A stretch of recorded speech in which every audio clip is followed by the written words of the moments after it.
Nobody knew. Not a single soldier at Fort Harrison military base knew who the woman walking into the main training center that morning really was. A black woman, 28 years old, civilian clothes, calm posture. Everyone assumed she was just an ordinary visitor, but she wasn't an ordinary visitor. She was sent by the Pentagon, a hunter, and her prey was one of America's most powerful generals, General Victor Kane. 3 stars, 58 years old, the iron-fisted commander of Fort Harrison. For decades, nobody had challenged him, nobody had questioned his decisions, and nobody thought that one morning a woman would walk in and destroy his world. "Beat me and I'll give you $1 million, the general said, smiling. The woman looked at him. No fear in her eyes, only cold determination. "Get the check ready," she said. In that moment, the general felt something he hadn't felt in decades, doubt. But it was too late. Because this woman had been waiting 3 years for this exact moment, to keep the promise she made to her brother. And that day, the entire base would witness it, the fall of a general. This story didn't find you by accident. Before we begin, hit that like button, subscribe, and tell me in the comments where you're watching from. Now get ready to witness how a hidden identity, years of revenge, and one woman destroyed a general's career. Jordan Carter's story began 3 years ago, in Detroit, in a small apartment, in front of a photograph. 2 people in the photo, Jordan and her older brother Marcus. Marcus was in his army uniform, smiling, but Marcus was gone now. 3 years ago, he'd taken his own life. Why? Because he'd tried to do the right thing. 2021, Afghanistan, Operation Blackwater. Sergeant Marcus Carter had discovered a patrol was walking into an ambush. He'd reported it to General Kane. "Sir, position is compromised. Enemy in ambush. We need to cancel the patrol." Kane had ignored the report. "Proceed. That's an order." 12 soldiers died that day, and when Marcus tried to expose the truth, he was dishonorably discharged, weak, undisciplined, emotional. That's what they called him. 3 months later, Marcus left a note. "Jordan, I'm sorry, I couldn't take it anymore. But don't forget the truth. Never forget." Jordan had held that note, cried, but her tears turned to rage, and that day, she made a promise. "I'll bring you justice, brother. I swear it." Now, 3 years later, Jordan stood at Fort Harrison's gates. Security stopped her. "Purpose of visit?" Jordan answered calmly. "I have information about Operation Blackwater. I need to see General Kane." Blackwater. That word was like a magic key. Security let her in immediately, because Blackwater was General Kane's darkest secret. Jordan was directed to the main training center, a large space, tatami floor, soldiers all around, and in the center, him, General Victor Kane, 6'1", 210 pounds, still training hard muscles, 58 years old but still powerful, 6 black belts in different martial arts, karate, judo, boxing, Muay Thai, Krav Maga, jiu-jitsu. He'd sparred with UFC champions. Nobody could challenge him, and he knew it. "Blackwater?" Kane said, narrowing his eyes. "Who do you think you are?" Jordan stayed calm. "Jordan Carter, Marcus Carter's sister." The general's face changed, just for a moment, but Jordan caught it. "Marcus Carter," Kane said coldly. "Weak soldier, emotional, couldn't handle the realities of war." Jordan's jaw tightened, but she didn't speak, not yet. "What brings someone like you here?" Kane asked. "An offer," Jordan said. The general laughed. The soldiers around him laughed too. "An offer? This isn't a marketplace, little lady." Jordan stepped forward. "If you beat me in a fight, what will you give me?" Silence. Kane was surprised. Then he laughed again. "You? You want to fight me?" "Yes," Jordan said. "If you win, I'll leave quietly. But if I win—" "You won't win," Kane interrupted. "If I win," Jordan continued, "you give me $1 million. The soldiers around them burst into laughter. Kane shook his head. "Interesting," he said. "Very interesting. Fine, I accept. But my condition. When I beat you, and I absolutely will, you leave here, and you never speak your brother's name again." Jordan looked at him. "Get the check ready," she said. And in that moment, General Victor Kane truly looked at her for the first time. There was something in her eyes, something dangerous, but it was too late. The game had begun. General Kane walked to the center of the gym. Soldiers surrounded them. "Soldiers," Kane shouted, "today you'll see an important lesson. How military discipline is superior to civilian pride. Jordan watched quietly. Kane stretched, showed off his impressive flexibility. 58 years old, but still imposing. "You know how much I spend monthly on training?" Kane said. $150,000. I work with the world's best instructors." Jordan didn't answer. She just watched, every movement, every breath, every gesture. She'd prepared for 3 years. Ghost Sullivan had trained her. Ghost was a former Special Forces operative. He taught real military techniques to young people in Detroit, and Jordan was his best student. "Ready?" Kane asked. Jordan stepped onto the tatami, removed her jacket. Underneath was a black t-shirt. Her muscles were defined but not bulky, compact, functional. The soldiers whispered. "How much does she weigh?" one asked.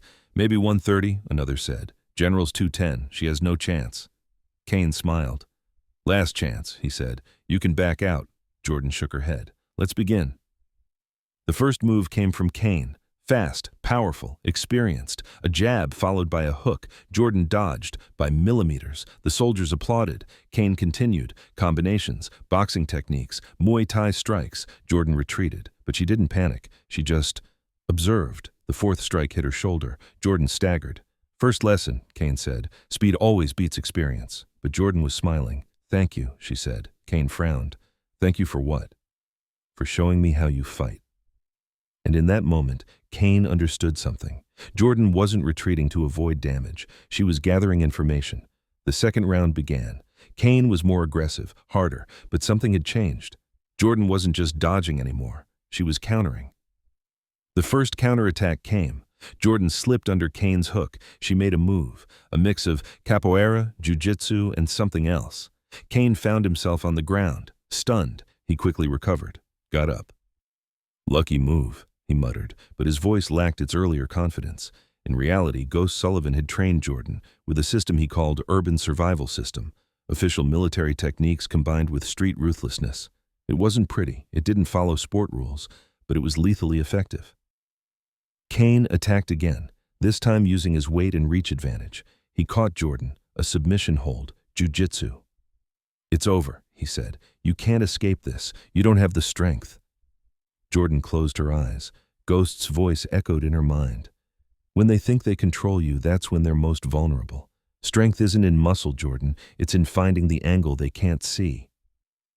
Jordan used Kane's weight against him, an escape technique. She turned his dominant position into a trap. Within 3 seconds, Kane was face down on the floor. Jordan controlled his spine. The gym fell into deep silence. "Impossible," Colonel Harris whispered. Kane managed to escape, but he was visibly shaken. For the first time in decades, someone had found a blind spot in his defense. "You have a good teacher," Kane said, breathing hard.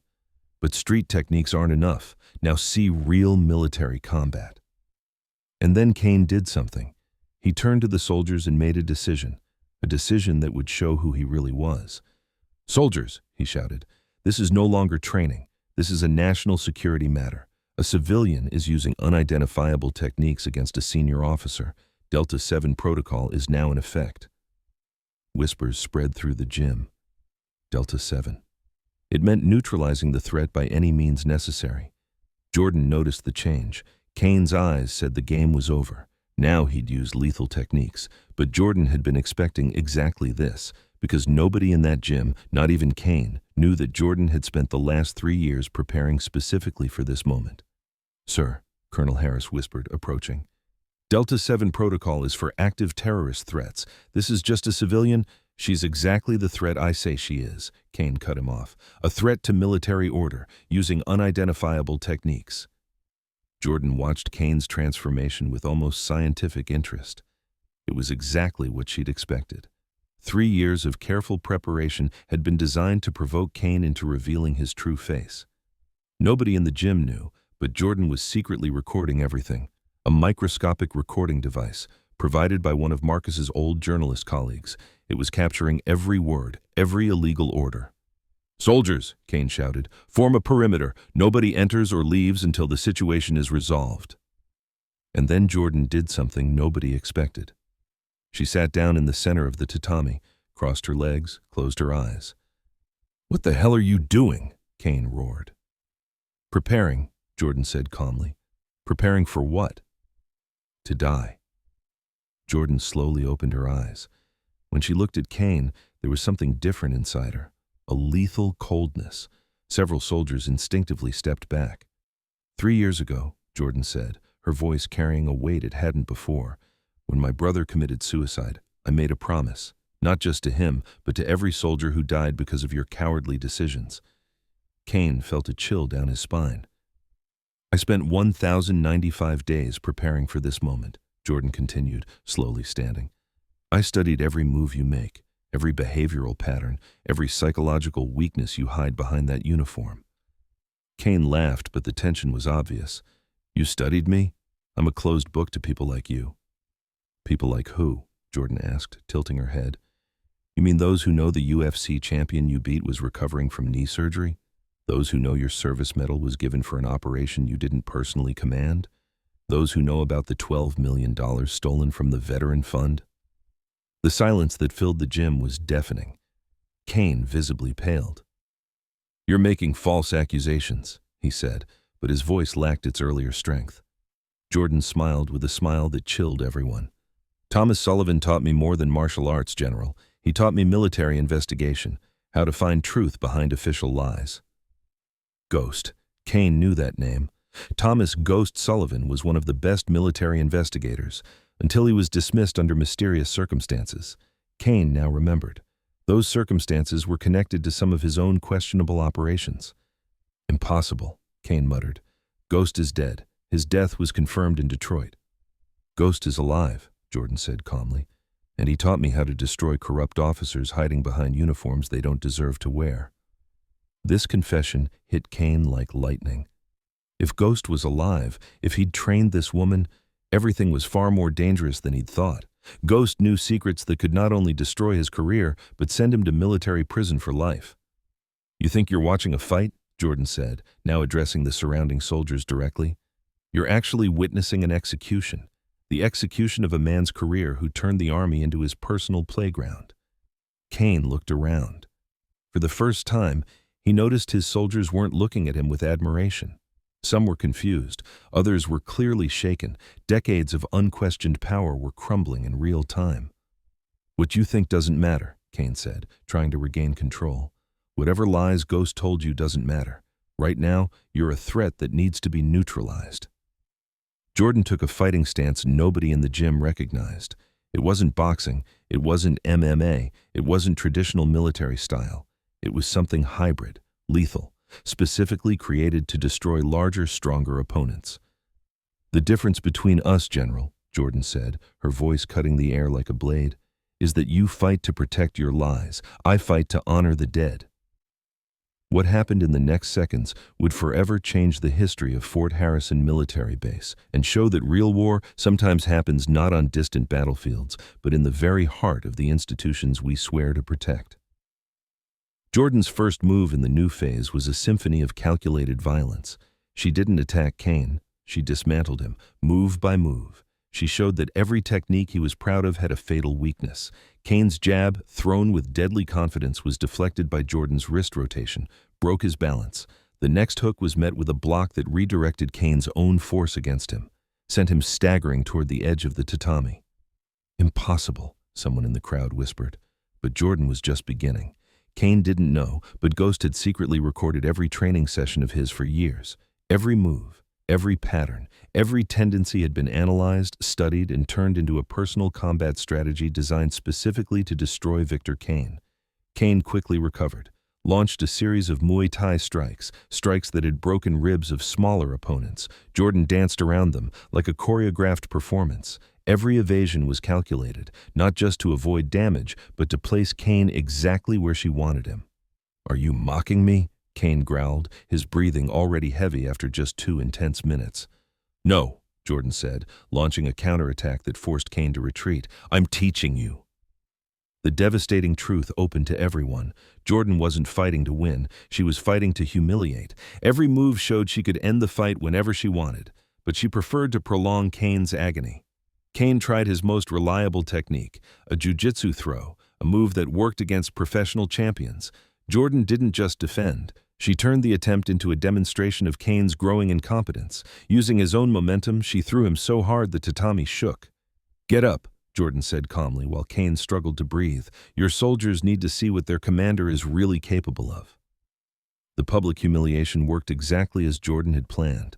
The soldiers who'd worshipped Kane like a war god now watched him struggle to stay on his feet against an ordinary civilian. The myth of invincibility was crumbling in real time. And then came the first devastating turn. Jordan stopped the fight, just stopped, stepped back 3 steps, raised her hands. "What are you doing?" Kane shouted, confused by the sudden change. Jordan smiled that smile that chilled everyone. "General, you said this was a national security matter, right?" "Yes," he said. "So you don't mind that this demonstration is being broadcast live to the Pentagon?" The silence that followed was absolute. Kane visibly paled. "Lies," he muttered. Jordan carefully touched the small device at her ear. "General Brooks?" she said. "Yes, sir. General Kane just authorized the use of lethal force against an unarmed civilian. Everything's going according to plan." The second turn was even more devastating. From the speakers Jordan had remotely hacked before the fight, a familiar voice sounded. "Richard," said General Brooks from the Pentagon, "this operation was sanctioned by High Command. The investigation into your illegal actions has been ongoing for 6 months. Fortunately, Agent Carter is our man on the inside." Kane's world collapsed instantly. Jordan wasn't just a victim seeking revenge. She was a special military agent trained by Ghost Sullivan under direct Pentagon orders. The entire situation was a carefully planned trap to get Kane to expose himself publicly. "No," Kane whispered, staggering backward. "This can't be." "Operation Justice Marcus," Jordan announced, now with official military authority in her voice. "A 6-month covert investigation into corruption, embezzlement of military funds, and criminal negligence leading to the deaths of 12 American soldiers in Operation Blackwater." The surrounding soldiers began moving away from Kane. They realized they'd witnessed not just a fight, but the fall of a corrupt commander. But Jordan wasn't finished yet. The third and final turn was the most ruthless.